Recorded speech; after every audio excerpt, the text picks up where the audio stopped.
Hola amigos del Museo Nacional de Bellas Artes, soy Diego Golombek, soy biólogo, soy investigador del CONICET, profesor de la Universidad Nacional de Quilmes y director ejecutivo del INET, Instituto Nacional de Educación Tecnológica, y vengo a hablarles sobre una temática muy particular que podríamos llamar ¿el arte es hermano de la ciencia? O bien, signo de pregunta, ¿el arte es hermano de la ciencia? Esta frase no es mía, es de un gran músico, un gran exministro, por otro lado, de Gilberto Gil, en un disco llamado nada menos que Quanta, Quanta por física cuántica. Y él dice que sí, el arte es hermano de la ciencia, ambas hijas de un dios fugaz. Qué lindo, ¿no? Pero ¿lindo nada más o hay algo de verdad? Cuando uno habla de arte y ciencia, en general piensa en un menú muy amplio, menú de muchas posibilidades, algunas muy clásicas, algunas realmente muy trilladas en algún aspecto. Por ejemplo, la música como matemática. La música empezó así. Sí, la música pitagórica, esta historia que anda dando vueltas de que Pitágoras escuchó a un herrero con distintos yunques, entonces vio el tamaño del yunque e hizo las proporciones. No sabemos si es cierto, pero claramente en la base de la música hay mucha matemática. O bien podríamos hablar de algo más de artes visuales, el arte óptico, ¿sí? El arte que busca un poco engañar a nuestros sentidos, el buscar movimiento donde no lo hay o ilusiones allí donde es tan fácil engañar al cerebro. Pero también podríamos hablar de cosas un poco más concretas y vamos a reducir este menú para esta charla acá en la Asociación Amigos del Museo Nacional de Bellas Artes.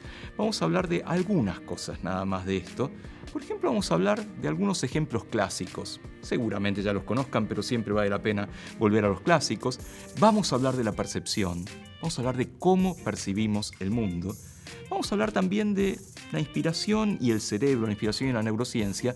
Y después, gracias a una gran asesoría acá de los amigos, vamos a mostrar algunos ejemplos de la enormísima trastienda que tiene el museo. Empecemos por ejemplos clásicos. El más clásico de todos, posiblemente. ¿Qué sino el cielo estrellado de Van Gogh? Y más recientemente los girasoles también. Fíjense lo que decía Vincent a Theo en las hermosísimas cartas, ¿sí? Es un reto pintar la atmósfera, pero he descubierto que cuando uno realmente quiere hacer algo, lo logra. Bueno, yo podría querer hacer algo, pero no te pinto una atmósfera así. Bueno, los científicos, los climatólogos, las climatólogas, han estudiado este cuadro y han encontrado cosas increíbles. La atmósfera básicamente es esa columna de aire que tenemos de acá para arriba, ¿no? Bastante para arriba. Pero es muy heterogénea, es muy variable y tiene turbulencia. Hay partes que son turbulentas, que generan ciertos fenómenos caóticos, por otro lado, que hacen que después nos enojemos todos con el pronóstico del tiempo, ¿verdad? Que cuando dicen va a llover, no va a llover, bueno, eso se debe a el caos. ¿Qué es caos? Y cuando vos partís de ciertas condiciones, una diferencia muy chiquitita hace que lleves a cualquier verdura, que llegues a tormenta eléctrica o a un día de sol. Bueno, la turbulencia también tiene que ver con eso.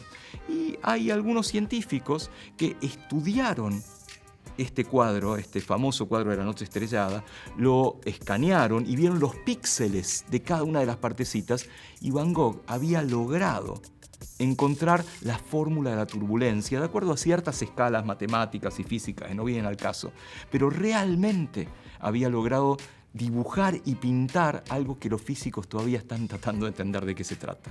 Otro ejemplo, ¿sí? Un ejemplo, la verdad que debo decirles que ninguna abeja, ningún abejorro ha sido dañado en este experimento, ¿sí? Se le pusieron a una serie de abejas y abejorros distintos cuadros de flores, incluyendo los girasoles de Van Gogh, este tan famoso que uno lo ve y te querés meter adentro, ¿sí? Como la rosa púrpura del Cairo. Bueno, ¿qué hicieron los abejorros? Se plantaron y se pararon sobre la reproducción de este cuadro. ¿Por qué? Porque hay algo que está entre lo objetivo y lo subjetivo, entre lo que la ciencia puede determinar y lo que la percepción todavía nos hace quedar más lejos, que engañó a los abejorros, los engañó en el buen sentido. Dijeron, che, estos están bien, ¿eh? Estos parecen posta, parecen de verdad, vamos por ahí. Así que primer ejemplo clásico, ¿por qué no el impresionismo de Van Gogh? Un ejemplo un poco más contemporáneo para volver a el arte hermano de la ciencia. Muchos de los cuadros de Pollock, ¿sí? Y acá es interesante porque los que no sabemos mucho de arte y menos de arte moderno, No sé si con Pollock, pero en otras cuestiones está la famosa pregunta de, bueno, no entiendo, ¿por qué esto que tirás, agarrás un pincel y chorreás un poco un lienzo y ya está, es Pollock? Entonces han habido muchas falsificaciones de esto. ¿Y cómo determinar con cierto arte contemporáneo dónde está la falsificación y dónde está el verdadero Pollock? ¿Sí?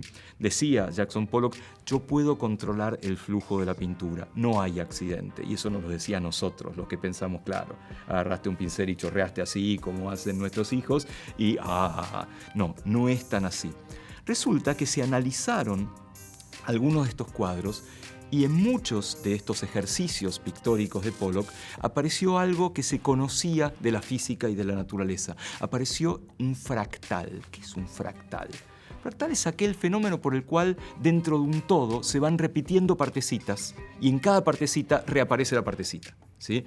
En algunos crecimientos de árboles, sean los fractales, en los copos de nieve y en los cuadros de Jackson Pollock. Y les aseguro que en una falsificación no aparece. Así que realmente acá tenemos un ejemplo claro de donde el arte un poco usa a la ciencia o bien la ciencia mete sus narices en estas cuestiones del arte. Hay muchos más, simplemente quería introducir algunos de estos. Pero vamos a meternos con unas cuestiones un poco más simpáticas, más divertidas. Por ejemplo, la inspiración del arte, de las artes visuales o de cualquier arte. ¿De dónde viene? ¿Realmente hay algo ahí afuera, hay una musa de la inspiración que de pronto nos toma parte y dice ahora te vas a inspirar? Es verdad. Ahora, cuando un Julio Cortázar decía yo cuando me pongo a escribir no sé dónde voy a pagar, es verdad. ¿Realmente dejaba así que las musas se apropiaran? No hay tanta evidencia, ¿sí? La inspiración es trabajo, disrupción. Hay mucha evidencia de que la inspiración en el arte, en el trabajo, en la vida cotidiana, viene de estar obsesionado con algo y en algún momento darte permiso para salir a pasear, ir a tomar algo con amigos, o sea, ir a dormir, y en ese momento tal vez esas ideas toman lugar en el cerebro, se asocian de cierta manera en el cerebro y nos hacen que nos inspiremos y tengamos una idea nueva. Pero hay algo más con respecto a la inspiración, para la cual les voy a pedir que hagamos un experimento. Un experimento muy sencillo y les voy a pedir que hagan lo que les va a aparecer en pantalla. ¿Listos? ¿Listas? Ahí va, ¿eh? ¡Tarán! Fuercen una sonrisa de oreja a oreja. Los que están acá también, así no me dejan tan solo. ¿Sí? Atrás de los barbijos. Sonrisa de oreja a oreja, ¿eh? Miren que, ojo, es en serio, esto entra para el parcial, ¿sí? Y ahora, mientras están forzando esta sonrisa maravillosa, les voy a hacer una pregunta. Pero posta, es una pregunta científica. La pregunta es, ¿no se sienten mejor? A ver, control. Experimento control. Experimento. Cuando fuerzan una sonrisa, ¿no hay algo acá adentro que les dice, mira que loco, le está pasando bien, ¿eh? Una charla de ciencia y arte y le está pasando bien? O sea, fuerza, ¿sí? Sonrisa posta. Podríamos hacer el experimento contrario. Si tienen un lápiz a mano y si no tienen un lápiz a mano, un dedo, se lo ponen acá, en el labio, y apretan para arriba. Y ahí lo van a pasar horriblemente mal. ¿Cómo? Qué loco, ¿no? Por forzar una sonrisa te sentís bien, por forzar un ceño fruncido te sentís mal. Guardemos este experimento un ratito, ya lo vamos a explicar y vamos a ver qué tiene que ver con el arte o la inspiración. Ahora les voy a pedir que compliquemos un poquitito el experimento. En lugar de sonrisa completa, que hagan 7 de espada y 7 de oro. O sea, sonrisa izquierda o sonrisa derecha. A ver, si alguno del otro lado, no sé, tiene botox o alguna operación, le va a costar hacia un lado. Pero son todos jóvenes, no hay ningún problema, ¿sí? Entonces, posta. El experimento posta era Este ya, créanme, y si no, miéntanme, qué bien que se siente, ¿no? Ahora tengo dos preguntas. ¿Alguna de las dos semisonrisas, esta o esta, se sienten tan bien como la sonrisa completa? Es fácil. No. ¿Sí? Esta te da alguna sensación y esta más o menos, ¿no? Pregunta difícil. ¿Alguna de las dos semisonrisas se siente mejor que la otra? No lo piensen, háganlo. Esta contra esta. ¿Alguna de las dos se siente mejor que la otra? No que sea más fácil de hacer, sino que realmente se sienta mejor. Si hacen el esfuerzo, van a ver que sí. Una de las dos semisonrisas en general se siente mejor.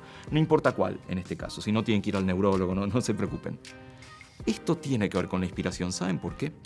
Hay un mito que dice que no tenemos un solo cerebro, sino dos. Y lo escucharon por todos lados, ¿sí? Hay un cerebro izquierdo y un cerebro derecho, y son distintos. El cerebro izquierdo se supone que es el cerebro racional, el matemático, el lector, mientras que el cerebro derecho, el hemisferio derecho, tiene más que ver con la inspiración, con el arte, con lo abstracto.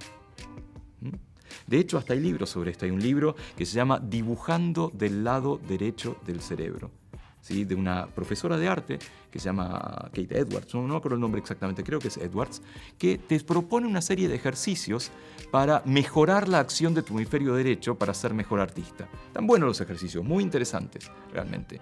Esto es un mito, bueno, es una exageración en todo caso.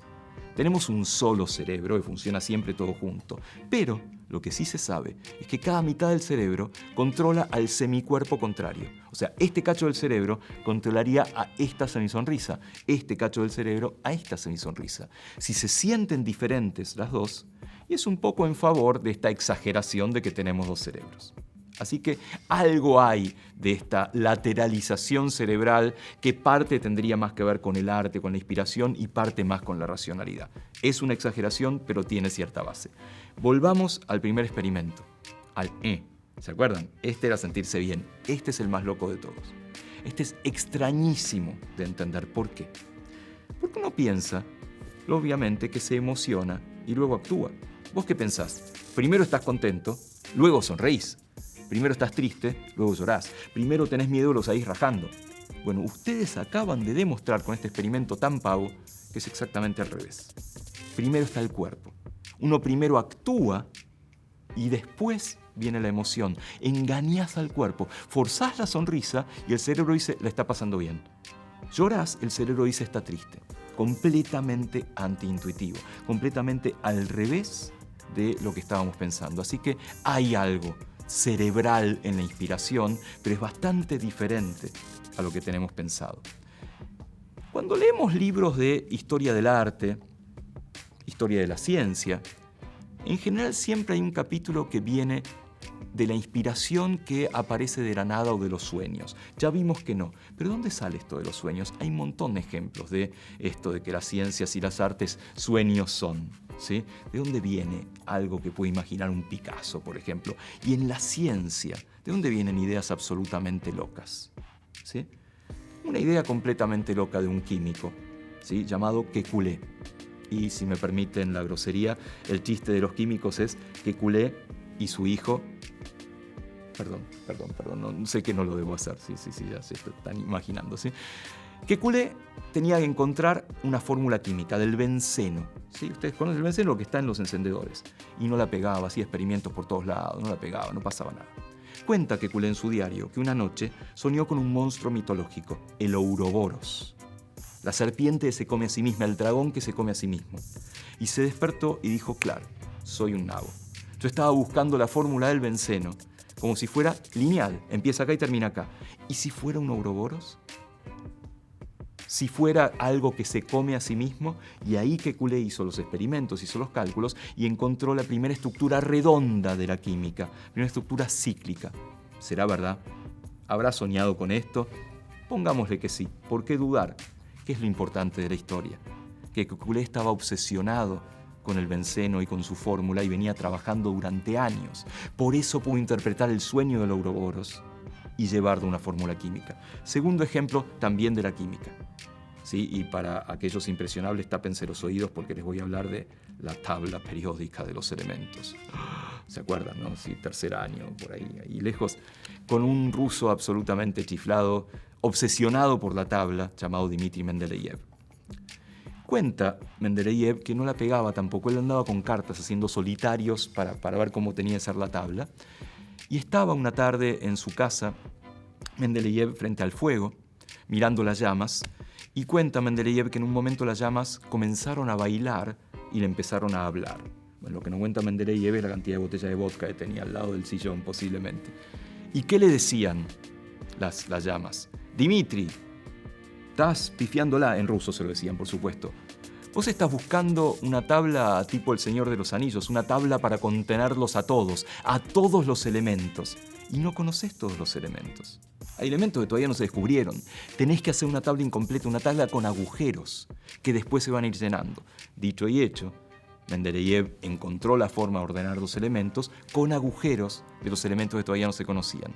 Y fue uno de los grandes avances de la historia. Entender todo lo que nos rodea, aún lo que no conocemos. ¿Será verdad?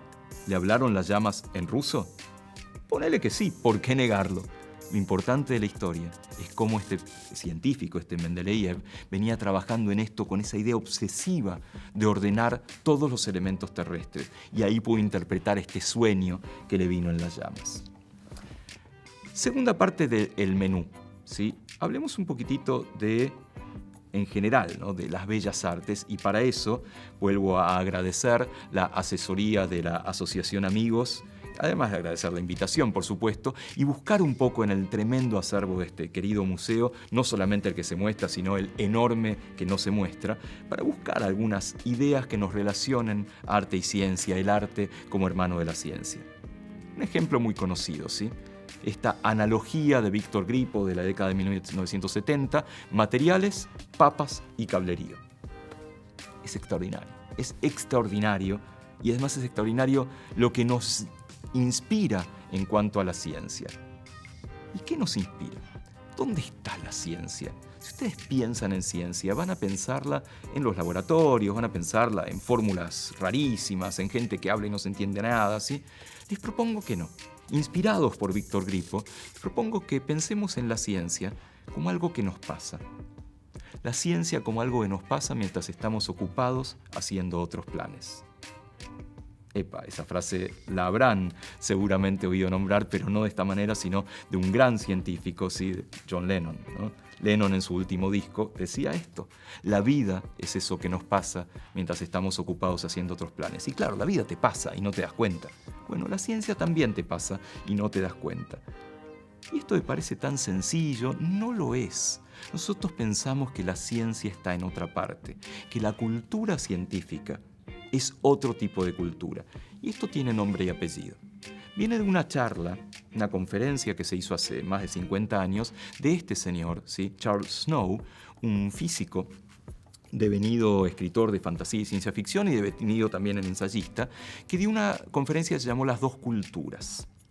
¿Cuáles eran las dos culturas? Cultura científica de un lado y cultura humanística del otro. Y él decía: tremenda grieta entre las dos, nunca se van a entender, están muy alejadas. Los ejemplos que daba Snow eran bastante exagerados. Por ejemplo, decía: alguien que viene de la cultura científica es capaz de disfrutar de los sonetos de Shakespeare. Sin embargo, alguien que viene de la cultura humanística jamás va a disfrutar el segundo principio de la termodinámica. Medio trucho como analogía, no es lo mismo los sonetos de Shakespeare que el segundo principio, pero claramente hay algo de esto, ¿sí? Hay dos bandos, como diría García Lorca en Bodas de Sangre, ¿no? La ciencia de un lado, el resto del mundo del otro. Y ni siquiera así como lo estoy mostrando, la ciencia de un lado, el resto del mundo del otro, ¿verdad? Esto se llama modelo de déficit, ¿sí? ¿Por qué? Pues la ciencia está acá arriba, el resto del mundo es deficitario, y cada tanto la ciencia le tira migajas a la gilada, ¿no? Digamos, tira migajas y hace divulgación, se la cuenta al vulgo. Popularización, se la cuenta al popolo. Hay muchos ejemplos de estas dos culturas, incluyendo ejemplos en el arte y en la cultura popular. Ejemplo, mi borracho favorito, ¿sí?, Edgar Allan Poe, de joven odiaba a la ciencia. ¿Por qué la odiaba? Porque él no vendía nada de sus cuentos y poesías, pero vendió muchísimo un libro que hizo por encargo sobre caracoles, un libro sobre malacología, sobre moluscos, ¿sí? Fíjense lo que decía Poe de joven sobre la ciencia. Ciencia, hija del tiempo que tú eres, alteras todas las cosas con tus escrutadores ojos. Devoras el corazón del poeta. ¿Cómo debería él, el poeta, amarte si no lo dejás buscar un tesoro en los cielos? La ciencia es una porquería. La ciencia le quita belleza al mundo, es lo peor que te puede pasar. Vos querés tirarte en el pasto a mirar las estrellas y viene la ploma de una astrónoma a hablarte de las elipses, de las supernovas, qué sé yo. Déjame disfrutar.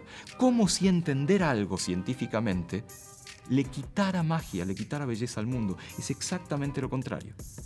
Lo que pasa es que tenemos que convencer de que es exactamente lo contrario, de que entender siempre es profundamente mágico, siempre es profundamente bello. Otro ejemplo de la cultura popular. Hace unos cuantos discos, Fito Páez sacó un disco que se llamaba Confiá. Bastante malo como disco, a mí no me gusta demasiado. Pero hay una canción, hay un verso en ese disco que son las dos culturas hechas canción. Y la frase es esta: pareces una flaca de exactas, explicando lo que no hay que explicar. Traducción: pareces una estudiante de ciencias que viene a hinchar, que viene a molestar, que viene a explicarme lo que yo no quiero. Me venís a contar la ciencia del amor, la ciencia de las flores. Las quiero disfrutar y al explicarme, vos no me dejás disfrutar. Y es exactamente lo contrario. Lo que pasa es que tenemos que acercar esa hermandad entre arte y ciencia para poder disfrutarla entre todos. Y la tecnología, dentro de esta grieta, si hay tanta diferencia entre ciencia y el resto del mundo, fíjense lo que decía un gran escritor, no tan buena persona, Arthur Clarke, ¿sí? Decía: toda tecnología suficientemente avanzada es indistinguible de la magia. Claro que sí. La tecnología es magia. ¿Por qué yo estoy hablando acá en el hermoso auditorio de la Asociación Amigos del Museo Nacional de Bellas Artes y ustedes lo estarán viendo en una pantalla, en su casa, o con la familia o lo que fuera? Que hay un montón de japoneses adentro de un cable que dicen, pasá a la siguiente, lo que fuera. No tengo idea, no sabemos, es magia. Y no está bueno eso. Una cosa es entender los detalles y no vamos a entender. Pero algo estamos haciendo mal si no entendemos la gran pregunta que hace un científico o un tecnólogo, ¿sí? Y los científicos, las científicas, la pifiamos un poco cuando salimos a contar la ciencia. Les voy a contar una historia. Una historia que tiene que ver con cuando Napoleón quiso invadir Rusia. Supuestamente su gran error estratégico, ¿sí? Donde empezó la decaída de su imperio. ¿Qué hizo Napoleón? Y generó el mayor ejército que hubiera habido hasta entonces en la historia. Y cruzó las fronteras para rápidamente poder conquistar Rusia. Y del otro lado no había nadie.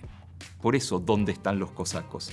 Los rusos no eran ningunos tontos y le ofrecieron una especie de guerra de guerrillas, ¿no? Mantenerlo ahí a raya hasta que llegara el invierno, y en el invierno lo pasaron por encima.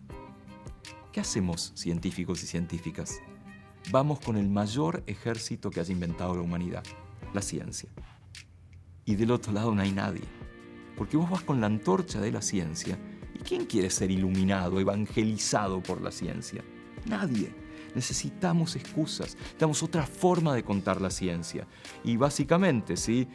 Las montañas y Mahomas, como decía Francis Bacon, y como acá está en un chiste de Mont dicho, ¿sí? Acá, como montaña de no venís, bueno, voy para allá, ¿qué le voy a hacer? ¿Y cómo relacionamos estas dos hermanas, este mundo de la ciencia y el arte?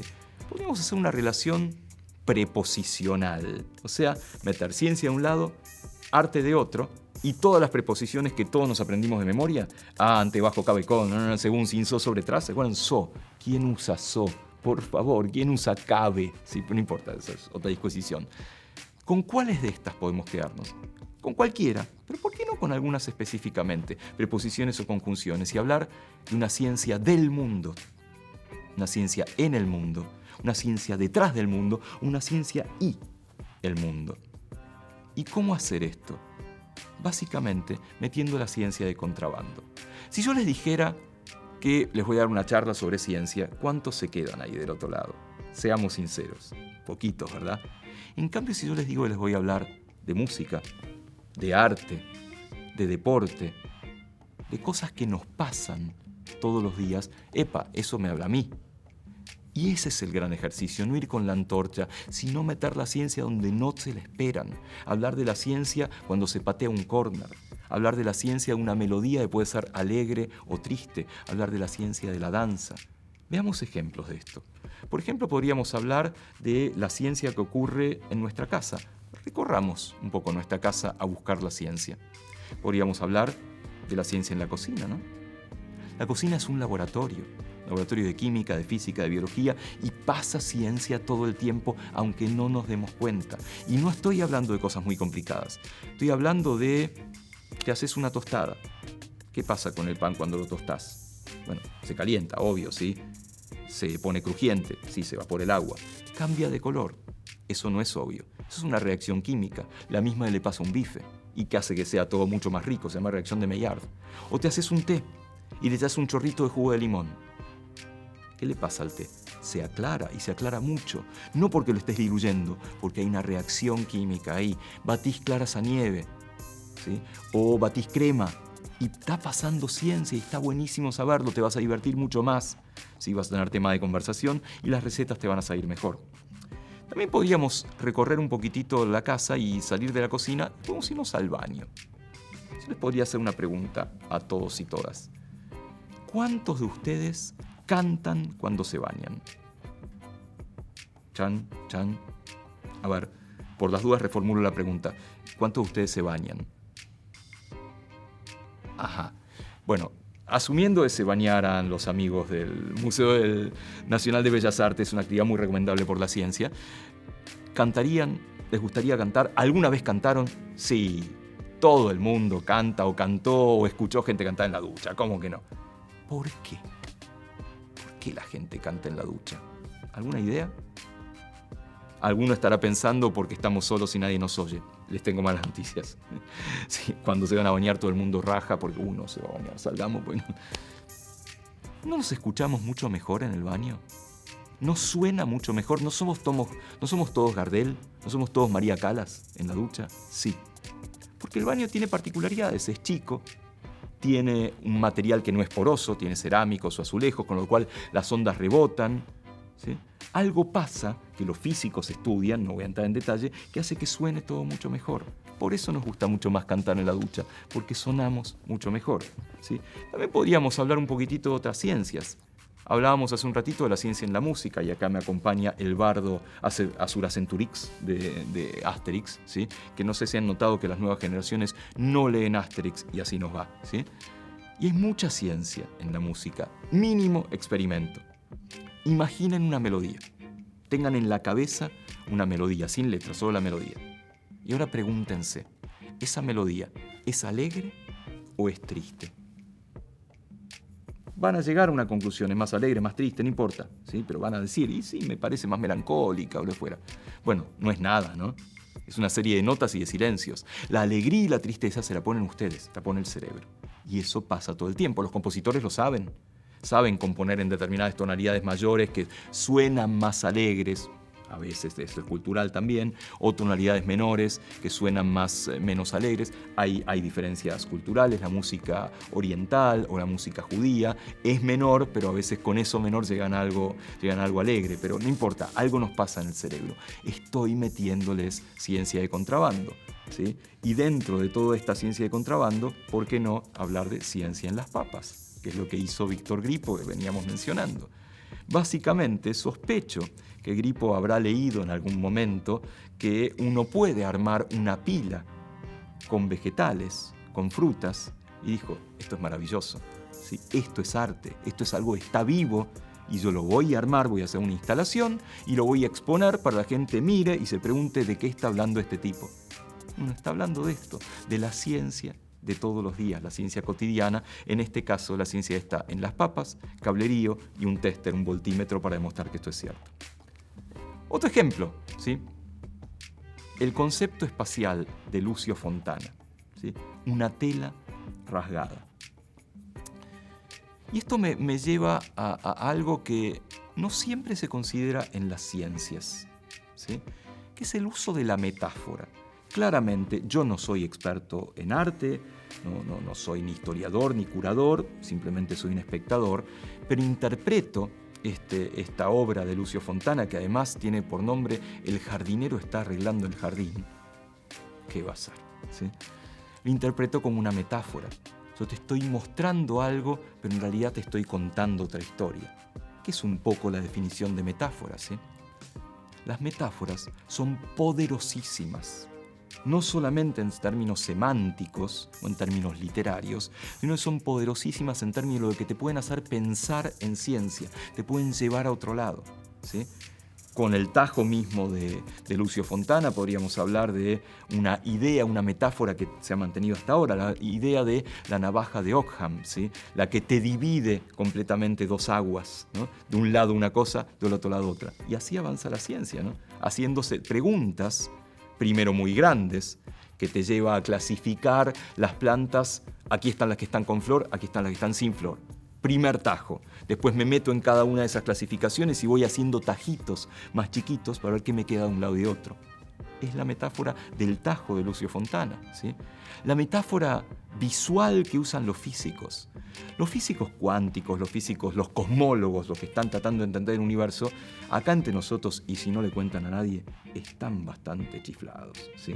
Piensan cosas raras, piensan en multidimensiones, en agujeros negros, en gusanos, en cosas muy extrañas, ¿sí?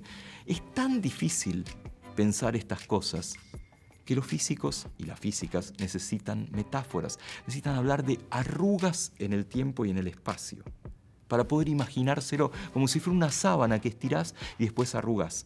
Por ejemplo, algo llamado las ondas gravitacionales, una historia bellísima, una idea que tuvo un tal Albert Einstein que decía, desde el comienzo, desde el Big Bang, o bien desde los agujeros negros, y no me pregunten exactamente de qué se trata, apareció radiación, aparecieron ondas en el espacio que se mantuvieron a lo largo del tiempo y nos llegan ahora en forma de arrugas del espacio-tiempo. Lo que pasa es que esas arrugas son tan chiquititas que no nos alcanzan ni los ojos, ni los oídos, ni las herramientas que tienen los grandes observatorios de física para escuchar esas arrugas. Bueno, ¿qué hacen los físicos? Inventan una herramienta, inventan una super oreja para escucharlo. Una de esas es el LIGO, ¿sí? Que es un gran en cuanto a tamaño, observatorio, o más que observatorio, escuchatorio, que por medio de unas herramientas que se llaman interferómetros, escuchan estas arrugas y las encontraron. Encontraron esta arruga en un pajar y pudieron demostrar una idea de Einstein de 100 años atrás. Es muy emocionante que alguien tenga una idea y haya de esperar 100 años para demostrarla, ¿sí? Con cortes, también con tajos, podríamos hablar de biología. En biología, la gran revolución fue un tal Carlitos Darwin, que habló de la teoría evolucionista, que fue un antes y un después, pero siempre seguimos pensándola. Ha habido gente que siguió pensando y encontró que a veces en el récord evolutivo, en los fósiles que uno va encontrando, hay saltos, hay cosas que no son continuas, ¿sí? Por ejemplo, un tal Stephen Jay Gould, el gran divulgador de la evolución, muy famoso porque apareció varias veces en Los Simpson, nada menos, hablaba del tajo en la evolución, del saltacionismo, que la evolución no es parejita, cada tanto pasa algo que te produce un salto. Es una metáfora, igual que la de Lucio Fontana, ¿sí? Y también hay un tajo en cómo entendimos la vida. La vida, históricamente, era distinta al resto, ¿sí? Los vitalistas históricamente decían, yo no puedo entender la vida a partir de la materia no viviente, ¿sí?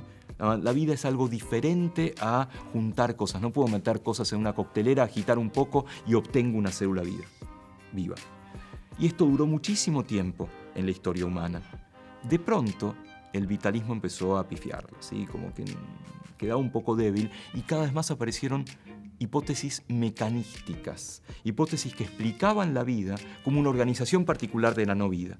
Entender el sistema digestivo como un sistema químico, entender el sistema de los huesos y los músculos como un sistema de palancas, entender a los nervios como un sistema de conducción eléctrica. Y eso es un tajo. Eso es un tajo como el del jardinero que está arreglando el jardín en el cuadro de Fontana. Muchas de las obras que estuvimos chusmeando con la gente de la Asociación Amigos tienen que ver con que nosotros somos parte de la obra. Nosotros nos metemos en la obra y la completamos, le damos un sentido, ¿sí? Y esto que los artistas y las artistas realmente son maravillosos en proponernos una serie de elementos y nos pasan la pelota. Bueno, completalo vos, interpretalo vos, artealo vos en cierta manera. Y elegimos 3 de estas posibles obras que nosotros tenemos que complicar y que continuar. Una pintura número 153 de Raúl Lotza, Atica de Víctor Vasarely y Formas número 5 de Juan Melé. ¿Qué tienen en común estas? Bueno, básicamente que son elementos aislados, puestos sobre un lienzo, con ciertos materiales, etc. Y nosotros, ahí nuestro cerebro, nuestro mundo, nuestra percepción, es la que debe completarlo. Hablemos un poquitito de esta percepción con la cual nos interpelan estas obras del tesoro del Museo Nacional de Bellas Artes. Vamos a hablar de la percepción del mundo y vamos a ponerle un nombre a la percepción del mundo. Vamos a llamarla las puertas de la percepción. ¿Por qué las puertas? Por este señor que ustedes están viendo en la figura, y les pregunto a todos y todas quién es. Y espero que la mayoría me esté diciendo es Jim Morrison, ¿sí? Que no me estén diciendo es Andrés Calamaro o la Mona Jiménez, no, es Jim Morrison. Muy famoso, poeta en sus comienzos, pero muy famoso por haber fundado una banda en California en los años 70 llamada The Doors, Las Puertas. ¿Por qué se llamaba Las Puertas la banda de Morrison? Por un libro. Un libro era muy famoso en esa época, un libro de Aldous Huxley, seguramente lo conocen, por el de Un Mundo Feliz, ¿sí? Un mundo llamado Las Puertas de la Percepción, en el cual Huxley contaba sus experiencias con una droga alucinógena llamada mescalina y decía que cambiaba las puertas de la percepción. Bien. Así como Morrison le tomó prestado el nombre a Huxley, Huxley también lo había tomado prestado de un poeta muy anterior a ambos, un poeta maldito, llamado William Blake, que tenía sus visiones, un tipo muy particular. Y Blake había escrito algo tremendo, que es: si las puertas de la percepción se abrieran, todo le aparecería al hombre como es, infinito. ¡Chan! ¿Nos están haciendo pis? ¿No están temblando? ¿No dicen, vieja, apaga esto porque no puedo? Tremenda esa frase. Si las puertas de la percepción se abrieran, todo le aparecería al hombre como es, infinito. ¿Qué quiere decir esto? Nosotros no percibimos el mundo. Percibimos lo que pasa a través de las puertas de la percepción. Las puertas de la percepción son los sentidos. Y los sentidos son truchos, para usar un término técnico. Nos roban cosas del mundo e inventan cosas que no están. Por eso, si las puertas de la percepción se abrieran, el mundo sería diferente. Hay tantos mundos como especies y como personas. Aquí, mientras yo les estoy hablando, hay ultrasonidos. Yo no los percibo, un perro sí. Aquí, mientras yo les estoy hablando, hay otras longitudes de onda, hay otros colores, hay ultravioleta que no vemos, hay infrarrojo que no vemos. Un reptil ve el infrarrojo. Por lo tanto, las puertas de la percepción fabrican mundos. Y esto es un capítulo hermoso de la ciencia que hace mucho se viene pensando, y entre otros lo pensó este señor, nada menos que Galileo Galilei, que pensamos mirando al cielo o tirando piedras de la Torre de Pisa. No, también pensó en la conciencia y pensó en la percepción, y decía algo así como que las características de una cosa, su forma, su color, su olor, no son solamente de la cosa, sino también del cosador. Nosotros le agregamos características al mundo. Por ejemplo, a esas 3 obras que les mostré, abstractas, de formas distribuidas, desparramadas por un lienzo, nosotros le agregamos algo y lo miramos, como cuando miramos la forma de las nubes. ¿Y qué son esas características que pasan por las puertas de la percepción? Energías.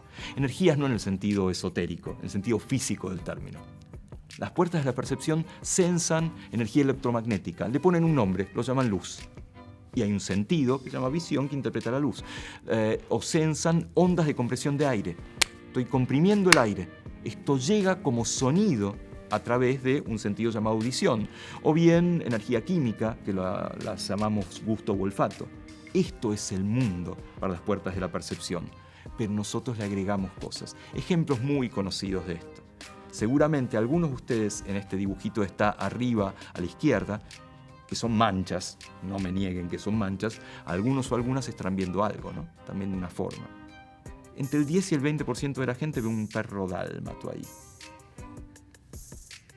Yo preguntaría qué estuvieron tomando, pero bueno, supongamos que hay un perro dálmata ahí, que mucha gente lo ve. No existe. Ustedes le están agregando elementos a estas manchas. O el del medio, tan conocido que el cerebro no se puede poner de acuerdo entre 2 caras o una copa, ¿sí? Porque va alternando entre ambas cosas. O el de abajo, que lo vamos a ver más en grande, todos y todas ustedes están viendo un triángulo, y se llama triángulo de Necker. Este triángulo no existe. Ahí hay 3 Pac-Mans, ¿sí? Hay 3 bolitas con una porción de pizza que le falta. Al cerebro no le gusta nada esto, a nuestras puertas de la percepción no les gusta nada, e inventan eso. O bien inventan que estas 2 fracciones de la realidad son de longitud distinta, son de exactamente la misma longitud. O bien, prepárense, les voy a pedir que en las palabras que van a aparecer ahora, es muy conocido este juego, pero lo vamos a interpretar, las palabras que van a aparecer ahora en voz alta y rápidamente digan el color con el cual están escritas las palabras y no lean las palabras. Chan, chan, chan, chan. Pero pueden pelearse si están en familia o entre amigos. No es fácil, ¿vieron? Es muy fácil decir amarillo, azul, naranja, pero no es tan fácil decir rápidamente verde, rojo, azul. ¿Sí? ¿Por qué? Porque estoy pidiendo que cosifiquen esto, que le agreguen cosas. Acá estoy pidiendo que se peleen dos áreas del cerebro. Un área muy fuerte, que es el área que lee, ¿sí? Es un área realmente poderosa del cerebro, y un área que podríamos decir metafóricamente no es tan fuerte, que es la que interpreta los colores. En general, gana el área que lee. Por eso nos resulta tan fácil amarillo, azul, naranja, negro. Sí, es una pavada. Bueno, decir los colores rápidamente y en voz alta no es tan sencillo. También los puedo volver locos, y es mi especialidad, ¿sí? Por ejemplo, pedirles que me cuentes cuántos puntos negros hay acá, ¿sí? Cosa que cualquier artista podría considerar esto como arte óptico. No hay puntos negros ahí, no se preocupen, no se vuelvan locos, ¿sí? O bien, también en esta percepción del mundo, entender un poquito que el mundo puede cambiar y nosotros no necesariamente nos damos cuenta, ¿sí? Esto se llama ceguera atencional. Fíjense, aquí esta imagen que les estoy poniendo se prende y apaga, ¿verdad? Todos están viéndolo. No lo digas en voz alta por si estás con gente alrededor, pero cada vez que se prende y apaga esta imagen, algo cambia en la imagen. No digan qué, pero ¿se dan cuenta de qué es lo que cambia? Les doy unos segundos. Algunos se están dando cuenta, poquitos. No son muchos los que están viendo que la baranda sube y baja, ¿verdad? Y ahora todos dicen, ¡ah! ¿Por qué? Porque yo les pedí que se concentraran en la imagen, ¿verdad? Y están haciendo eso. Se están concentrando en este señor, que está mirando a esta señorita, que están comiendo algo y están en un campo, etc. Y al concentrarte, perdés atención al resto del mundo. Hay un video muy famoso que se llama El gorila invisible. Lo pueden buscar online en YouTube y es exactamente lo mismo que esto, ¿sí? Otro ejemplo, ¿sí? Fíjense, acá de nuevo se prende y se apaga la imagen. Es bastante más evidente y mucha más gente lo está viendo. Pero algunas, todavía no se dieron cuenta de que aparecen y desaparecen 900.000 toneladas de tierra. O sea, la punta de la montaña. ¿Por qué? Pues se están concentrando en algo y eso les causa ceguera atencional al resto del mundo. Un hermoso punto de contacto entre arte y ciencia, cuando el artista nos lleva hacia un lugar y un poco deja escondido, ¿no? Deja un MacGuffin en algún lado de la obra para que lo descubramos si desenfocamos los ojos o prestamos atención de manera diferente. Esto es universal. Nos pasa a todos y se los voy a demostrar. Nos pasa a todos porque tenemos el mismo cerebro.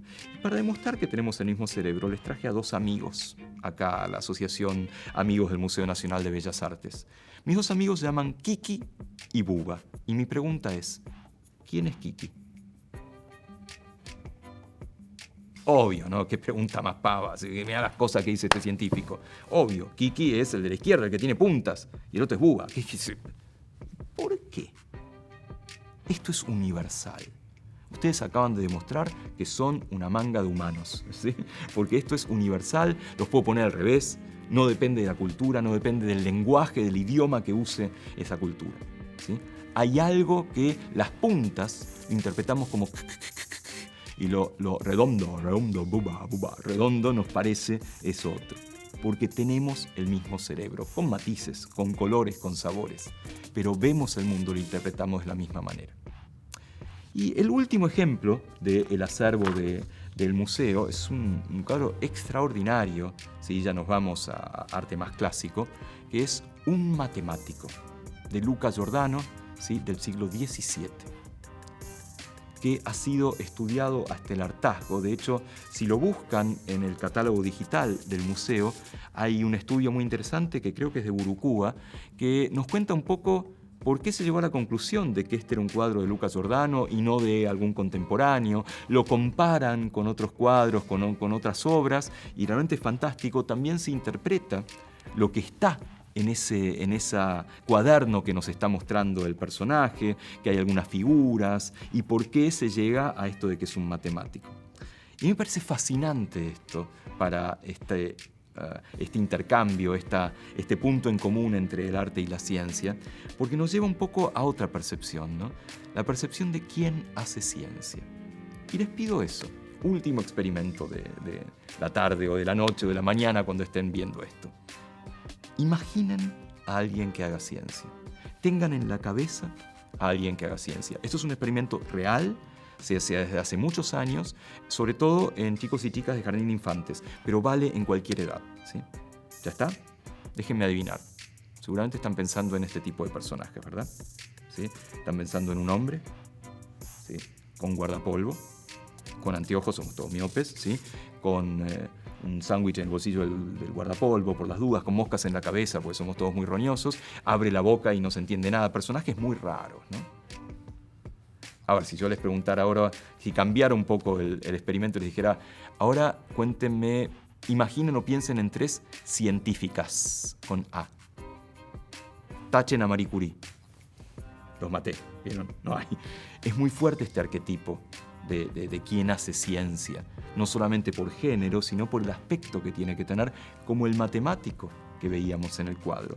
Y de hecho esto se sabe de encuestas. Hay encuestas de percepción pública de la ciencia, se hacen en todo el mundo, en Argentina se hacen periódicamente, y realmente lo que se encuentra en esas respuestas es extraordinario, ¿sí? Por ejemplo, le preguntan a la gente cosas buenas de la ciencia. Está un poco chiquita la letra, pero no importa, ¿sí? Les preguntan, a ver, está bien que avance la ciencia, nos va a traer perjuicios o nos va a traer beneficios, ¿sí? El avance en Argentina va a beneficiar a muchas personas, y todo el mundo dice, sí, a ver, te paran por la calle con una encuesta, por ahí te están filmando, vos decís que sí, ¿qué vas a hacer? ¿No? Inmediatamente después, a las mismas personas, les preguntan cosas que tienen que ver con cuidado con la ciencia, ¿eh? ¡Ojo! La ciencia y la tecnología pueden traer muchos problemas, ¿eh? O nos va a deshumanizar. Antes, alrededor del 80% de la gente decía la ciencia es maravillosa. Y acá, hasta un 50% de la gente dice, ojo, ojo que puede traer problemas y nos deshumaniza. No tenemos una relación muy clara con la ciencia y la tecnología. Son esos hombres, mayoritariamente se piensa en hombres, que hacen cosas raras y vaya uno a saber para dónde nos llevan. Es más, hay una pregunta tremenda de esto. Se le pregunta a la gente o se le pide que nombre una institución de ciencia y tecnología. Una sola. Fíjense, ¿sí? Lo que está ahí en celeste en este cuadro es la gente que no puede nombrar ninguna institución de ciencia y tecnología. Y es un montón. 60%, 70%. Si nombran alguna, seguramente sea el CONICET. La gente piensa que el CONICET es un lugar enorme, ¿no? Porque laburan, no sé, miles y miles de personas, ¿no? No que es un organismo que organiza el trabajo de alguna manera. No piensan en la universidad, que es donde se hace ciencia. No piensan en el INTA, en el INTI. No piensan en bibliotecas, donde se hacen ciencias sociales. No piensan en el arte, donde trabajan también restauradores, químicos, gente que se mete un poco en científicamente. Así que estamos bastante lejos.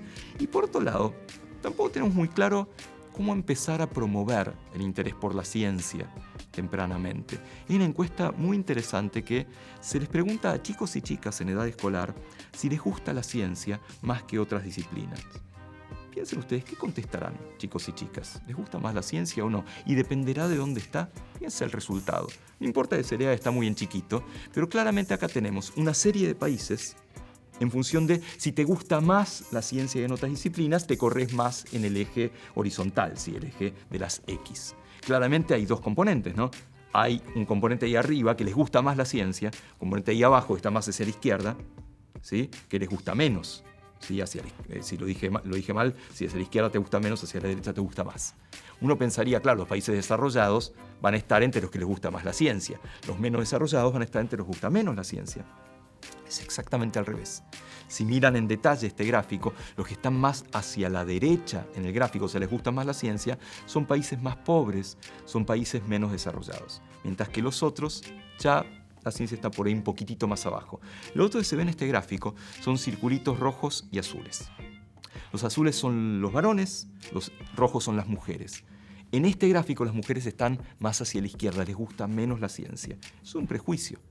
Si vos preguntás así, si te gusta más la ciencia de otras disciplinas, realmente las mujeres van a tender a contestar menos. Pero si afinás la pregunta, si preguntás, por ejemplo, ¿te gusta más la naturaleza? ¿Te gusta más la ciencia que tiene que ver con hipótesis, con preguntas, con la imaginación? Las mujeres van a estar más a la derecha, o sea, les va a gustar más. por el contrario, si preguntás más en cuestiones que tengan que ver con ciencia que explote, cosas que huelan mal o espectaculares, a los chicos les va a gustar más. La ciencia da para todo.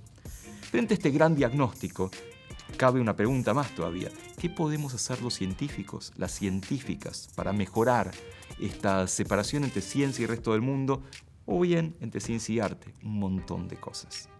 Contar lo que hacemos. Considerar que contar lo que hacemos es parte de lo que hacemos. Parece un trabalenguas, pero no lo es. Hay científicos y científicas que cuentan, pero no como parte de su trabajo. Debiera ser parte de nuestro trabajo. Nos tendrían que evaluar para esto, ¿sí? Parte de nuestros informes tendría que ser, bueno, ¿y lo contaste? ¿Fuiste a la Asociación Amigos del Museo Nacional de Bellas Artes a hablar de ciencia? Y eso tendría que valer de alguna manera, ¿sí?